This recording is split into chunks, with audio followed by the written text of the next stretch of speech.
Hello, this is wmpyr here to present to you my knife combat system.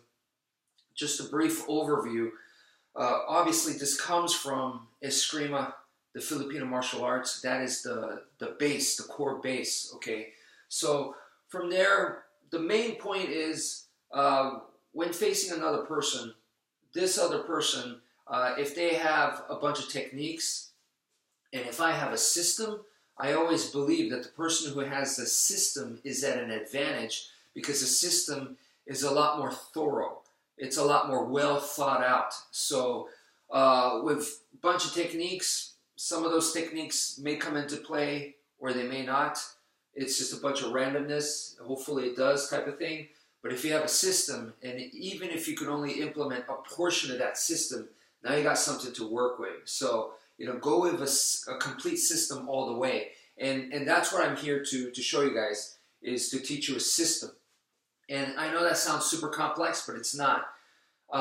Basically, it just comes out to plan A, plan B, and a plan C, okay? So plan A this is when everything's going well. This is, even though this is a bad situation, obviously, if you're in a self-defense situation, that's not a good situation, but you're able to do your plan A, so you have a certain amount of control. It's the things that we're looking for. So this is, the angles of attack, boom, boom, heaven six type stuff. This is exactly where I want to be if I have to be in this situation. So this is where plan A comes in, my best material, okay?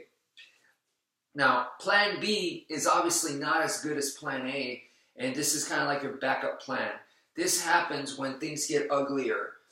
Things are not going as desired. Okay, so in a plan B type situation, this is where you need to go a little bit more basic, something that's easier, where I don't have to worry about gauging the distance, defanging the snake, this kind of stuff. It's more so I'm just boom, boom, like this. I go back to the boxing, the empty hand portion. So even though I'm holding a knife, it's boom, boom, like this, just like that, bam, bam, bam. Boom, boom, boom, boom, boom, boom, boom, boom. Okay, so that's plan B. The boxing part comes out, knife boxing. Okay, so next is plan C. Plan C is, out of the three, the absolute worst. It's not as good. Things are going real bad. This is like, you are like in a really, really bad situation where maybe your like peripheral vision is starting to go away. Like things are getting dark, you're getting tunnel vision. Maybe you're like in a riot type situation, your heart's beating fast, you're kind of losing the ability to think clearly. So for this, we have to be super simple. And in this case, we're going to go whether you have one weapon in your hand or you have something else also in your hand, or you have two knives if you're lucky. Okay, so from here, you're just going to go like this. This is our chainsaw technique, okay? So I'm just going to be fighting out of here, trying to get out, trying to get to a better position where I can calm down, regain composure, maybe go back into the boxing type movement, which is plan B, and then move back onto plan A, which is where I want to be. Okay, now I can control distance. Now I can be defanging the snake. This is exactly where I want to be. Plan A requires your ability to control the distance and to be able to see your opponent's attack. So when you go to plan B, you're doing less of that. And then plan C, like I said, is like, man, you're in the dark here. So in that case, once again, you go to your chainsaw technique, which I've showed you guys many, many times. What's great about the chainsaw technique is you could be going like this, and you could throw kicks in here as you're doing this. Boom, boom, boom, boom, boom, boom, boom, boom, boom, boom, boom.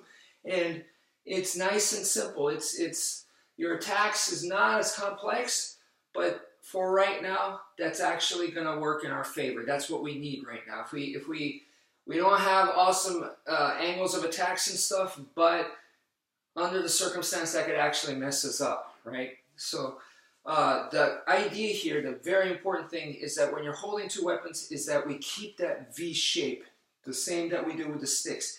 You got to keep that V shape, because if you keep it straight, You could, in this kind of situation, when things are going rough and crazy, you don't want to hit your own hand.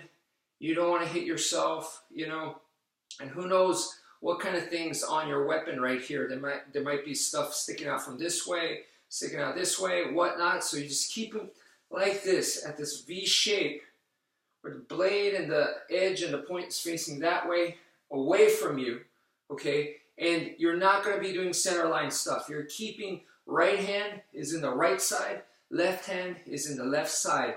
The only way this is going to cross is if I turn my body, then it'll cross the center line, my center line right here. The only way it's going to cross is, like I said, if I do this, which is still, if you look, right side is in the right side, left side is in the left side. The moment I do this, now I'm in danger of hitting my own arm.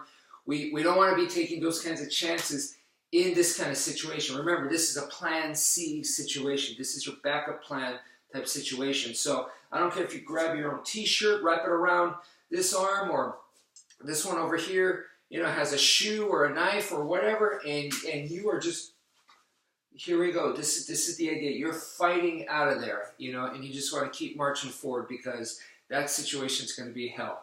So that's the basic overline of the system. Hope it makes sense. Thank you for watching, and take care, folks.